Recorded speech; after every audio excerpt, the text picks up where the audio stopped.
angels! Kamusta? Welcome back to Pinay Angel Tarot. This reading is a love message for no specific sign. This is for anyone. General love reading. Kaya maaaring mag-resonate o hindi. Pero pag nag-resonate, comment nyo para alam ko. Kamusta kayo, guys? Comment present para alam kong nanonood kayo. So, tingnan natin. Isang shuffle pa. Wait lang.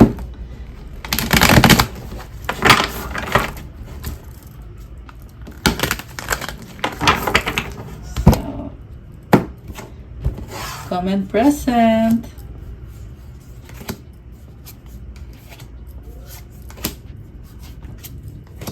So, tingnan natin ang energies connected sa'yo sa love life mo. Okay. So, tayo muna. Ano bang oracle messages ang connected sa inyo ngayon?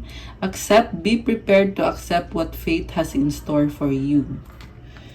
So, accept. Okay? Merong ibibigay si universe sa'yo. Kailangan mong tanggapin. I feel like this is something grounding and at the same time, pang long term na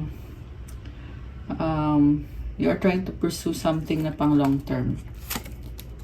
Universe. The universe is guiding you towards that special someone. Just let everything take its course.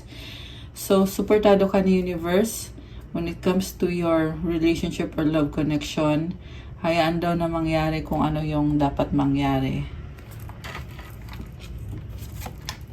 Acceleration, speed up, and chase the results you want. Oh, may gusto kang ma-achieve sa buhay mo na mabilis yung energy mo ngayon. Meron kang gustong mangyaring results. Okay. Link, the bond of love grows stronger over time. Wow. I feel like very passionate tong connection na to. Merong kulay red na puno. Passionate and at the same time stable. So may bond dito. Nag-grow daw habang tumatagal. Lalong nagiging strong. Soul. Oh, wow. Parang ngayon ko lang nakita tong card na to. Your soul is preparing to re-establish trust in the process. Oh my gosh. So, I feel like there is a reconnection, reunion. Okay, reconciliation with your soulmate. Nice naman ito. Parang ang gaan ng energy. Okay. Feelings, take the time to explore the deep emotions you are experiencing. Okay, malalim ang emosyon mo connected sa relationship nito or sa taong to. Ay, kuha tayo pala ng angel numbers, guys. Angel numbers for you, kahit isa lang. Okay, angel number. Oh, tumalon siya. 10-10 grows. Spiritual awareness is opening you to all that you are ready to see. Your destiny is being fulfilled. Keep your intentions pure with your eyes looking ahead and you will continue to increase the growth that is here. Alam mo, nagbubukas yung spiritual awareness mo. And nangyayari na daw yung destiny mo, natutupad na. Kailangan daw pure yung intention mo. Ayan. So, i-check mo yung sarili mo. Make sure na pure yung intention mo. At mag-focus ka daw sa future or sa goal na gusto mong mangyari. And you will continue. Kasi pag nag-focus ka daw, and if you look ahead, magkakaroon daw ng more growth. Wow, guys. 10-10, oh. Ganda naman ito. Affirmation, the more I invest awareness in my growth, the closer I continuously become to the outcomes I am seeking. Kapag daw nakafocus ka daw sa pag-grow mo, sa sarili mo, yung nagkakaroon ka ng mga lessons na natututunan sa buhay mo, at inaayos mo yung sarili mo, nag-heal ka, nag-grow ka, kapag daw ginagawa mo yon, mas lalo mo daw nakukuha yung mga bagay na gusto mong mangyari. Nice naman. Kaya, ibig sabihin, ipagpatuloy mo daw yung pag-grow mo, yung pag-heal mo sa sarili mo, yung spiritual awareness mo. Kasi, yung destiny mo ay natutupad na or yung nakatadhana para sa'yo. Pero like I said, sabi dito, kailangan pure yung intention mo. Malinis ang hangarin mo dapat para mangyari yan. At magplano ka daw ahead. Look ahead. Dapat aware ka. Kailangan alagaan mo to eh. Yan yung nasasagap po dito sa energy na to, guys. Itong relationship na to, kailangan aalagaan mo siya.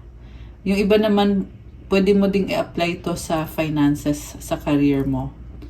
Take it how it resonates, okay?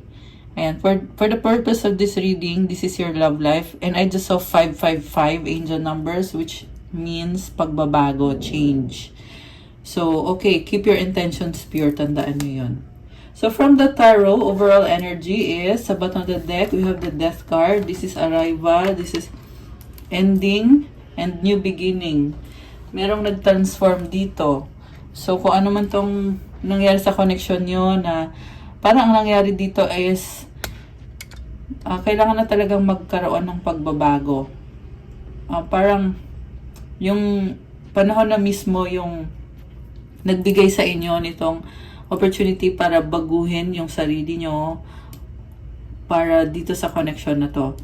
So, I can see Scorpio energy. Baka ka din mo ay Scorpio. Although this can be any sign. This is a big shift. Pero hindi to ibig sabihin na katapusan ha. Ang ibig sabihin ng death is ending. And after the ending, new beginning. And andito din yung sun. Nakakita ka ngayon ng mga synchronicities, ng mga signs na ginagabayan ka which is leading to this new beginning. Okay. Parang intense yung emosyon dito, guys. So, kaya mo ginagawa kasi mahal mo sarili mo. Okay, yan yung narinig ko. Sinabi ko lang. So, the focus, or yung focus mo ngayon, Knight of Pentacles, mabagal na progress pero steady. Mabagal, baka ang iba sa inyo guys ay long distance at marami kang priority, hindi lang love life. Pero when it comes sa love life, gusto mo stable at pangmatagalan or yung magtagal talaga kasi connected to sa mga pangarap mo. May mga stars dito. And, I feel like you are ready to take on the challenge, but you are not rushing yourself. You are not rushing the situation. You are allowing things to happen at its own pace. And you are inspired. Ano feel ko dito is optimistic. Yung pakiramdam. Kahit mabagal nga lang. Pero andun yung optimistic or magaan yung pakiramdam. What crosses you is the Four of Swords. This is healing. This is also needing space or time out para sa sarili mo. Siguro introvert ka, kaya may process ka na may mga bagay na you want to keep for yourself kasi gusto mo mag-heal. I can see na you have a new perspective when it comes to healing yourself. And parang gusto mo mag-isolate ngayon para mangyari itong healing process. Yeah, that's the way that you love yourself. Nagkaroon ng marami mga challenges. Pero alam mo, may nakita akong good things dito. Ayan. Despite the challenges, merong good things dahil dito sa pag-heal mo. Yung nga lang, ang advice ko lang sa'yo is, don't overanalyze. Okay? Kasi pag nag-overanalyze ka, hindi nakakapasok yung good things. Okay? Kasi naka-cross to eh. Ito yung issue dito eh. Pero andun na yung swerte. Okay? Wag lang daw i-overanalyze. What lies below is Six of Wands. Uy, victory, success. Okay, alam mo, may nakita ko dito na you are the type of person na nagkikare ka sa mga sinasabi ng ibang tao.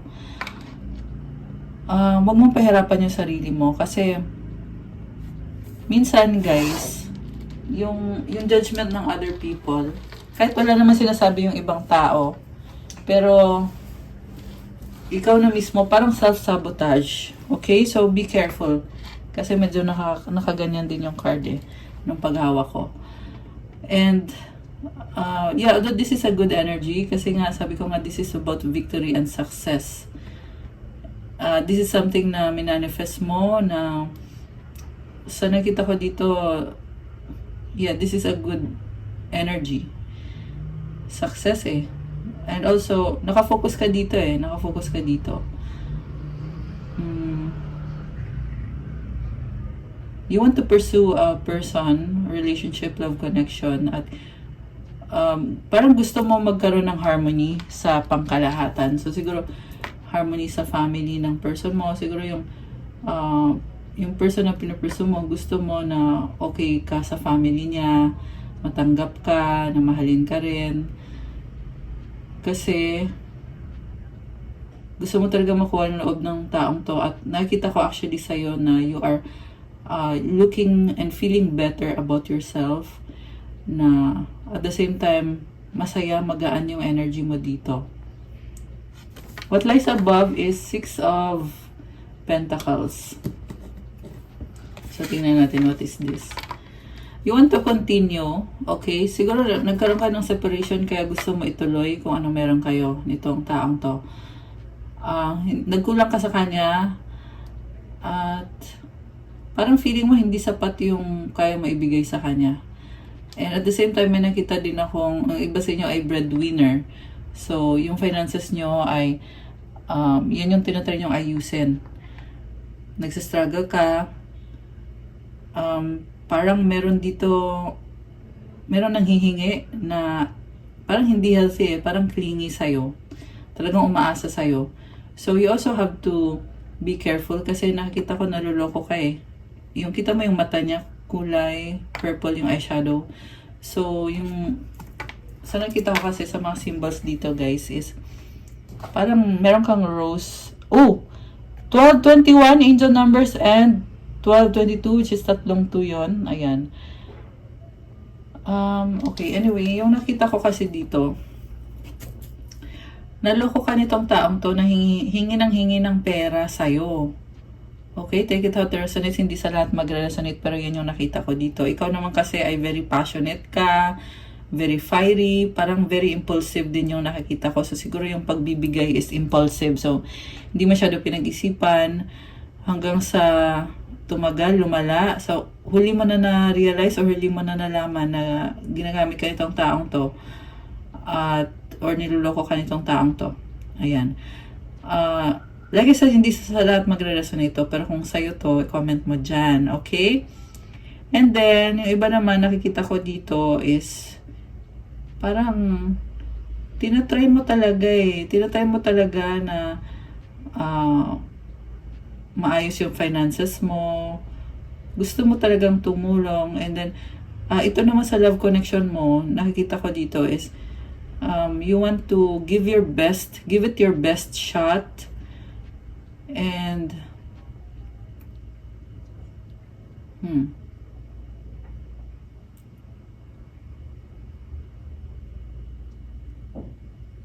you want to achieve stability, balance, and harmony.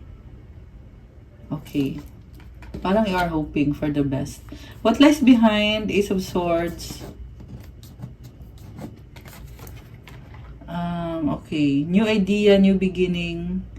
Nagkaroon ka ng decision dito. Okay. Decision. So, nag-decision ka na i-pursue itong connection na to at meron ka nga din i-cut off. Okay. So, sa current, ito, slow but steady yung progress. Sa near future, Wheel of Fortune. Kasi marami kang natutunan sa buhay eh. Kaya ito yung hope mo, ito yung wishes mo na magkaroon ng magandang pagbabago. Alam mo guys, actually nakita ko dito yung stress mo. Yan, nakikita ko dito yung stress mo. Yan yung pumipigil sa'yo. And at the same time, ano bang nakita ko dito?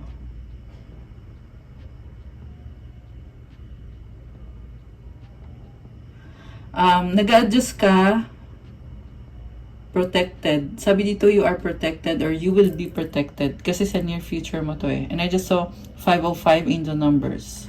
Which is also symbolizes change. So you're protected, you are flexible.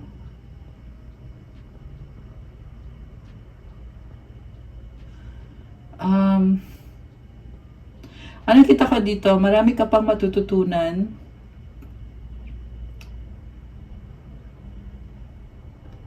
Ayun. Pero this is a very good card of expansion, growth, and changes. Okay, this is also swerte. Okay, yung nga lang parang ano to eh, lesson learned the hard way. Okay. So siguro nagkamali ka ng desisyon, tapos inaayos mo yung sarili mo, tapos ngayon nagkaroon ka ng desisyon na kung alin yung tatanggalin mo sa buhay mo at kung ano naman yung pipiliin mong landas. May nakita ko dito guys na merong dalawang options eh at pinili mo itong taong to at sa dulo natatanong mo dito na magkakaroon ng mga magagandang changes sa buhay mo, like it's a lesson learned the hard way, and ito nagta-transform ka, kaya ito yung overall energy mo. You are going through some changes and one step at a time, kaya mabagal, di ba? And then supportive energy is wow, temperance. Oh, by the way, happy birthday sa mga Sagittarius. It's Sagittarius season right now. Happy birthday kung kayo ay Sagittarius, comment nyo kailan ang birthday nyo. Okay? May mga close ako na Sag din eh. Anyways, supportive energy mo dito, temperance. This is about patience. This is also about soulmate connection na gusto mong mag-workout itong connection na to. Kaya patience. And you're trying to heal the situation, heal yourself. This is actually a very optimistic card kasi andito yung sun sa background. Okay. Yung taong kadil mo, 7 of Wands, defensive. So parang confused siya eh. Confused siya sa pinapakita mo sa kanya. Parang feeling niya ay galit ka sa kanya, feeling niya ay kalaban mo siya. Marami ka atang sinabi o marami kang nasabi na kaya naging defensive tong taong to. Ay, hawak niya yung wand. And tinatry niya yung best niya. Pero nakita ko dito umiinit yung ulo. Or may time na umiinit yung ulo. Nagalit. Ayun, nagalit siya. Okay, sabihin na natin na galit yung person mo ngayon. Okay. By the way, guys, roles can be reversed ha. Pwede kasi, sinasabi ko, ito yung person mo, yung pala baliktad. So, pwede niyong baliktarin. Okay? This is a general reading, kaya ganun minsan yung nangyayari. So, anyway, so yung person mo ay galit siya, pero, tinatry niyang mag-ano pa rin. Pinupush niya pa rin kung ano yung gusto niyang i-pursue dito sa connection sa connection ninyo. Ayan. Mercury retrograde na nga pala, no?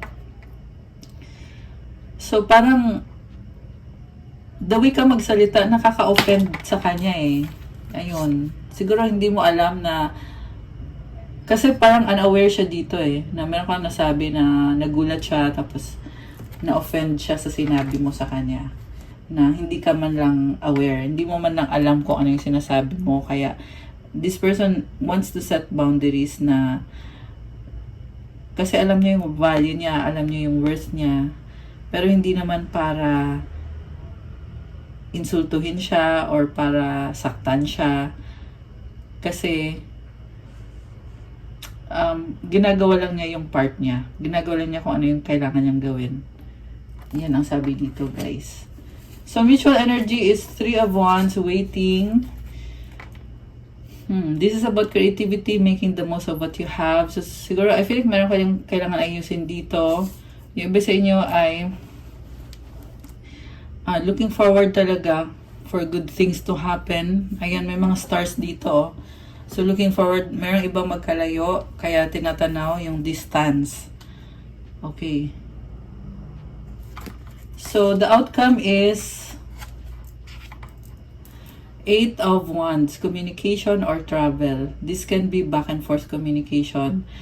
Parang yung communication dito ay hindi mo alam kung ano talaga yung pupuntahan nitong pag-uusap na to. Pero, this is a good energy. It symbolizes na there is passion, there is also attraction dito, guys. Okay. So, that's good. Tingnan natin. Ano ba mga energies connected dito sa inyo ng person na to? Boundaries. Love may challenge your boundaries. Protect them. So, yun, merong battle between love and boundaries. Nakakaloka. So, ito na nga yung energy dito na, oo, mahal kita, pero may boundaries ako. Ayan. So, I feel like kailangan pag-usapan, ano ba yung boundaries na yon, ano yung mga limitations ng bawat isa. Okay. May mga signs May mga signs, pero hindi nyo kasi malalaman unless and until pag-uusapan nyo. Okay? Ano kaya to naka-reverse, Window, tsaka friendship. A new adventure in love is coming. Get ready. This connection is based on friendship. It may develop into romance. So, may bagong adventure. Okay. And friendship. Parang deal. Kasunduan. Okay. So, yung iba kasi sa inyo, guys, ay wala pang commitment. Friends pa lang kayo. Nasa level na ganon. Or, nagkaroon ng separation at ngayon, nagiging friends kayo ulit.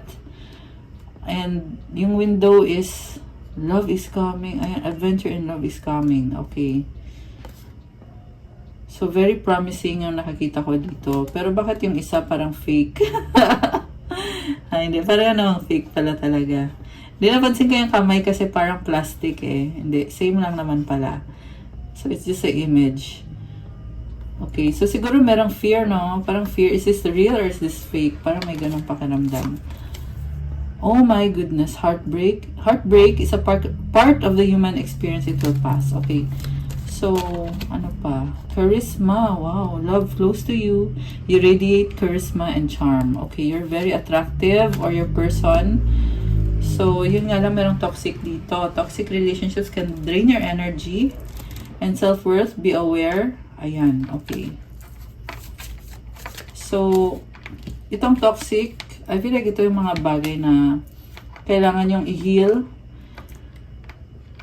Yeah, kailangan i-heal, guys. Hindi maganda yung na-feel ko dyan. So, kailangan nyo din you need to do the work. Okay, balik na rin natin yung cards. You need to pray, you need to meditate, cleanse yourself, mag-salt bath ka. Kasi, yung energy hindi mo nakikita pero andyan. So, kailangan ipag-pray mo siya, mag-salt bath ka. Ayun. So, voids, avoid rushing to fill voids with love. Seek inner fulfillment first. So, kung ipupursue mo daw yung love connection, make sure daw na ginagawa mo yan hindi dahil parang trip mo lang, but instead, dahil gusto mo. Okay? So, pag-isipan mo mabuti. Pag-isipan mo mabuti to. Ayan.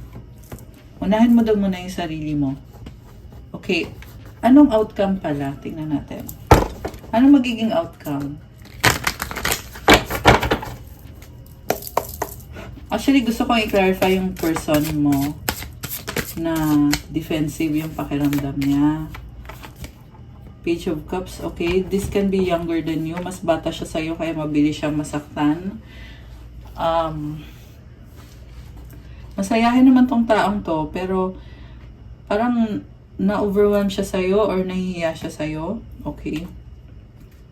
Although, not necessarily naman na mas bata. Depende din naman kasi nga general reading. Kung hindi siya mas bata sa'yo, yung energy niya ay parang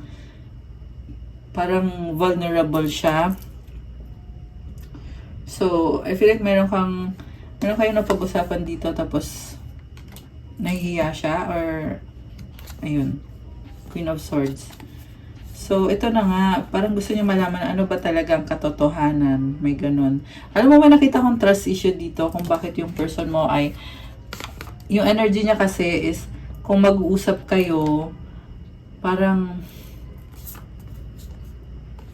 more on logic. Okay, this can be air sign, Gemini, Libra, Aquarius, so this can be any sign. Merong water sign, Cancer, Pisces, Scorpio, fire sign, Aries, Leo, Sagittarius.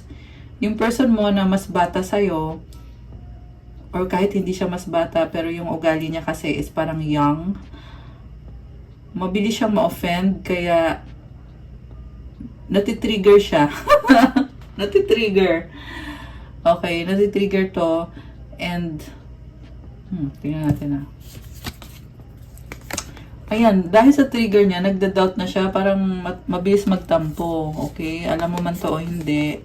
Ang nakita ko sa kanya is, pag nagtatampo siya, nagda-doubt na siya kaagad. Very sensitive yung nakikita ko. So, ayun. So, you need to be aware also na yung kausap mo pala sensitive kung ano pinagsasasabi mo. 'Di ba? Oh, wow. Queen of Wands. So, okay naman pala. Maganda naman yung card niya dito. This is someone na confident sa sarili. Yung nga lang, na-trigger lang siya doon. Meron lang nasabi dito na na-trigger itong person na to. This is someone also na very charming and marami ding na-attract dito. At this is also someone na makukuha niya kung ano yung gusto niya eh. Kung ano gusto niya, nakukuha niya. Inulit ko lang. Ni-rephrase. Hindi kasi yun emphasize din sa card na to. Na ganun nga yung taong to. Okay. So, balik tayo dun sa outcome. Anong outcome dito sa inyo ng taong to? Uy, tumalon. 7 of Cups. Okay. Actually, parang nakaganon siya. So, meron dito player. Okay. Kung ikaw man to or yung person mo. Maraming options. Pero nakaganon eh. So, I feel like you're setting aside the options. Okay. Mas ibig sabihin, pabor ka na dito sa connection na to. So, ito yung iba ayaw pa eh. Ayaw pang bumitaw sa options. 5 of Swords. Ayaw bumitaw sa options. 8 of Cups. Okay. Oh, okay. Oh my gosh. Grabe. Alam mo, nakita ko dito. Itong player na to. Okay, I feel like ikaw to eh. Although roles can be reversed, guys, ha. Yung player dito, dami niyang option. Pero, na-realize niya na wala dyan yung taong gusto niya. Kaya tinalikuran niya yung option niya. At nagbago yung isip. Okay? Parang, nagkaroon ng decision ngayon kung sino yung pipiliin. Kung sino yung makakabuti sa sarili niya. Okay? So, I feel like ikaw to, na-realize mo na, ay, ayoko pala sa ganito, ayoko sa ganyan, mas gusto ko ikaw. Ayun. Mas gusto ko siya. At you learned it the hard way. Yeah, there's something about learning lessons the hard way. That's why nga nagkaroon ng transformation, di ba? Ayan, oh, yung overall energy. So, that's something na binago mo sa sarili mo. Okay, ano pang outcome dito? Oh my gosh. Alam mo, merong reconciliation, two people na magkaiba ng ugali, pero soulmate yung nakikita ko dito. Chariot. Okay, meron ako nakikita pag-uusap, travel.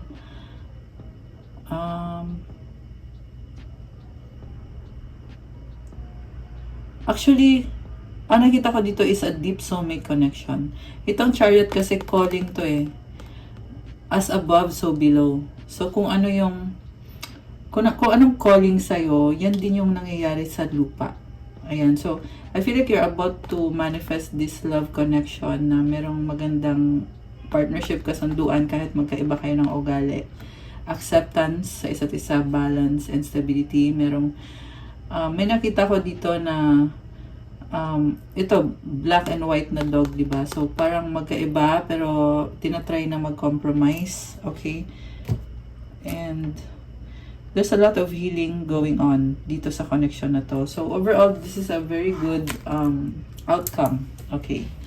Anong gustong sabihin mo sa taong to?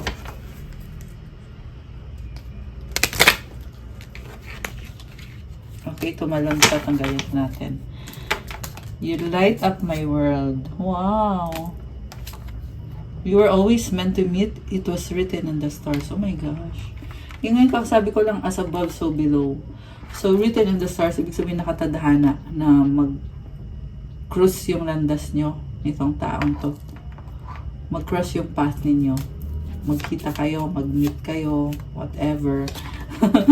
I remember the day we met like it was yesterday. Okay, so, may separation. Okay, nagkaroon ng separation. I need to sort things out first before I can come to you. Okay. Don't pressure me. I dream about a future with you. Okay, meron na pressure. Parang nakaganon yung card eh. Future with you. So, parang na-feel ko dito, ayaw mo sa kanya, pero dahil gusto mo ng future sa kasama siya, parang napilitan. Napilitan ka kasi gusto mo siya makasama. Hindi naman sa ayaw mo sa kanya, but yung parang, siguro napipressure ka or ayaw mong mag-effort or something. Pero dahil sa nakikita mo yung future mo sa kanya is, ayun, kaya mo siya nagugustuhan. We've been together for lifetimes. Do you miss me the way I miss you? Oh. I wish you were mine. Oh my gosh. Parang ano ka dito. Alam mo na soulmate kayo. Ayan. Ilang lifetime na kayo mag-soulmate. Pero malungkot ka dito eh. Iniisip mo kung namimiss ka ba? Kasi gusto mong magkatuluyan kayo. Nag-wish ka pa lang dito eh. Okay. Ano naman yung sagot ng person mo? Okay. Tumalon yung card. I wish you were next to me. Okay, gusto ka niyang makita, makasama. I think about you all the time. Okay. So, ito na, kanina yan yung sayo. Ito naman yung sa person mo. Again, guys, pwedeng baliktada. Okay, anyway. I think about you all the time. Iniisip ka niya at gusto ka niya makita, makasama. I want to hold you in my arms. Oh my gosh. So much passion. Our past will always reunite. Okay, kasi feeling niya ay magkukrus ang landas nyo. Palagi. Okay. So, tumalon din tong isang to. I need space. So, pareho lang kayo, no, na parang merong space na kailangan. I need you to help me. Okay, kailangan na, magtutulungan. Okay. Parang merong kasunduan. I want to fall asleep next to you. Okay. Talagang gusto kang makita at makasama nitong taong to. Or siya, or ikaw sa kanya. I miss you but I don't have time right now. Oh my gosh. I wish we could be together but it's complicated. I can't not right now. Ayan. Complicated. Okay, can you hear me whisper your name? So, kuha tayo ng advice.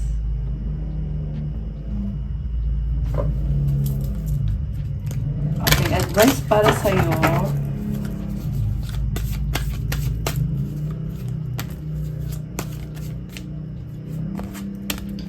At para kay person mo. And then, wait. Sana yung isa kong ito. Advice.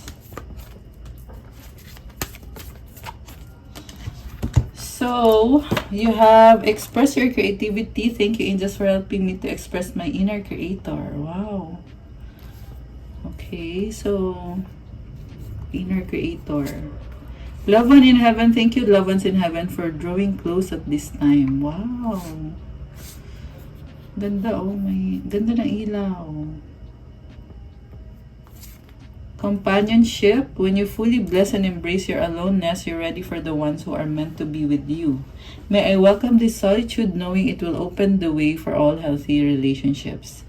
Kapag komportable kang mag-isa, at in-embrace mo yon yung pagiging alone mo, nagiging ready ka daw para sa taong meant to be para sa'yo. Ibig sabihin yun yung tao na talagang itinadhana na makasama mo sa panahon na ito. At i-welcome mo daw yung pagiging mag-isa mo, yung pagiging independent mo. Kasi yan yung nagbubukas ng daan para magkaroon ng magandang relationship or magandang connection. So, parang yung pagiging mag-isa mo ay blessing yan sa'yo. Binigay yan na blessing para sa'yo para makapasok yung taong nararapat para sa'yo. So, yung person mo naman, the miracle of forgiveness, Archangel Jeremiel. Oh my gosh. Thank you, Jeremiel, for helping me understand the process of forgiveness. Nasa process siya ngayon na patawarin yung sarili niya, patawarin ka, patawarin yung lahat ng mga taong involved dito sa connection na to. So, process of forgiveness, hindi yan madali, mahabang process yan. And, na-feel ko dito na meron siyang time out kasi naka-hoodie siya. Ayan, so, ibig sabihin sa time na gusto niya mag-isa habang pinaprocess niya yung forgiveness na yon sa sarili niya, may mga changes din na nangyayari. The miracle of nature. Thank you, angels, for helping me reconnect through nature and fresh air. Wow, nice. So, yung nature is nakakabigay talaga ng magandang energy, tsaka yung fresh air. Oh, ang ganda, nagbo-bloom, nag-grow itong person na to. Ayan, yung person mo. The advice is contentment. You can learn to rest in what you already have and already are. Suddenly you remember, I'm right here resting in God. Oh my gosh, ang ganda. I love this. Kasi kontento na itong person na to. Kung ano siya, kung ano meron siya. At andyan din si God para sa kanya. Kaya kalmado siya, kontento siya. And there is positivity, there is growth, there is healing. Ang ganda pa kasi yung flower ay kulay red na parang heart. So, I can feel there is growth amid the discomfort. Yun yung narinig ko, guys, And then, kontento mag-isa. So, parang sasabi dito, hindi kanya kailangan. Kasi kontento siya mag-isa. And masaya siya kung ano siya. At andyan si God sa kanya. Ayan. Wow. Grabe. Ang ganda. Ayan. Okay, guys. That's all for our love message for today. Thank you for watching. Please like, comment, subscribe, and hit the notification bell. Let me know kung nag-resonate ba, na-enjoy nyo ba, or kung hindi nyo na-enjoy, okay lang, i-comment nyo dyan. And sa mga nagtatanong about private reading, tingnan nyo na lang po sa description box, nakalagay po dyan lahat. And message me dun sa Viber or sa WhatsApp para mas mabilis. And yeah, check out my Instagram if you want to start your crystals journey. May mga crystals na marami at iba-iba. Tutulong sa'yo gumanda yung aura mo, pampalakas ng manifestation powers mo. At meron tayong for clarity of mind, for authenticity, self-confidence, wisdom, focus, motivation, and for, syempre, yung attract money, wealth, prosperity, abundance, spiritual protection, calming and relaxing, self-confidence. Merong attract money, nasabi ko na. And ano pa ba to? Protection. Puro money yung mga nakita ko dito. Syempre, merong attract love. Ayan, attract love. And ano pa ba? Self-love or love ng person mo. Marami pa, guys. So, tingnan nyo na lang po doon. Pa-follow na din kasi kailangan ko yung support nyo sa Instagram ko. Thank you, Earth Angels. I love you, guys. I'll see you again soon. Have a good night. God bless you all. Stay safe. Bye!